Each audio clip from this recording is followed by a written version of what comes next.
अरे बिंदु, आज घर में बहुत काम है। आज तुझे स्कूल जाने की जरूरत नहीं है। लेकिन दादी, आज तो स्कूल में मेरा टेस्ट है।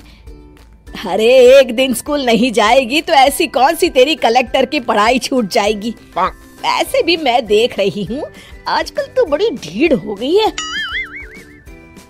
अपनी दादी की बातें सुनकर बिंदु नाराज हो जाती है। तभी उसकी माँ कहती है,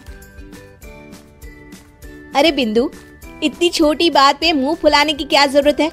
दादी बिल्कुल सही कह रही हैं। लड़कियों को तो घर के काम काज सीखना चाहिए। अरे बहू, रमेश के लाड़ प्यार ने इसे बिगाड़ रखा है।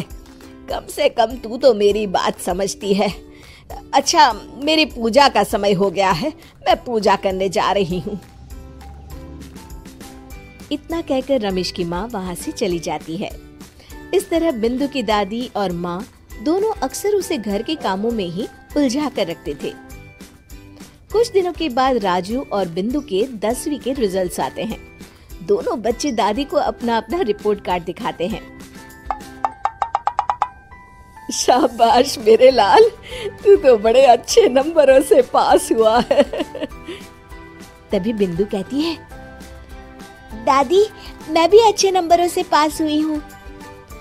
रमेश की माँ बिंदु को अनदेखा करते हुए कहती है, हाँ हाँ ठीक है, अभी यहाँ खड़ी क्या कर रही है, सुन लिया मैंने। जाकर मेरे लिए चाय बना कर लिया। बिंदु उदास होकर चाय बनाने किचन में चली जाती है। तभी राजू कहता है, दादी मैं क्रिकेट के कोचिंग सेंटर में एडमिशन लेना चाहता हूँ। अरे वाह राजू बेटा, ये तो तूने बड़ी अच्छी बात कही। तू कल ही अपना एडमिशन करा ले, जितनी भी फीस होगी मैं दे दूंगी। अरे एक दिन मेरा पोता विराट कोहली बनेगा। इस तरह अक्सर रमेश की माँ अपनी पोती बिंदु के साथ दुर्व्यवहार करती थी। कुछ दिनों के बाद रमेश की माँ और उसकी पत्नी दोनों सास बहू मिलकर राजू का एडमिशन अच्छे स्कूल में करवा देते हैं, लेकिन बिंदु का एडमिशन नहीं करवाते। इस बात से नाराज होकर बिंदु अपनी दादी से कहती है, लेकिन दादी मुझे भी आगे की पढ़ाई करनी है। अरे क्या करेगी आगे की पढ़ाई लिखाई करके हैं? आज से ये पढ़ाई का भूत अपने दिमाग से उतार दे। इतना कहकर रमेश की माँ वहाँ से चली जाती है। उस दिन के बाद से बिंदु की पढ़ाई हमेशा के लिए छूट जाती है और उसकी दादी उससे घर के सारे काम करवाना शुरू कर देती है। इस तरह उसका सारा दिन घर के कामों में ही बीत जाता था। कुछ दिन बीत जाते हैं और एक दिन रमेश छुट्टियों पर घर आता है। बिंदु को घर के काम करते हुए देख उससे कहता है, अरे बिंदु बेटा, तुम स्कूल नहीं गई? पिताजी, दादी ने मेरा एडमिशन कराने से मना कर दिया है।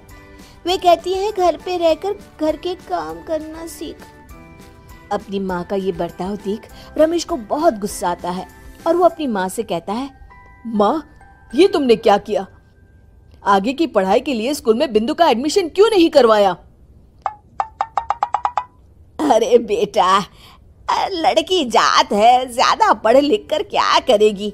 वैसे भी शादी के बाद तो इसे घर के ही काम करने हैं ना।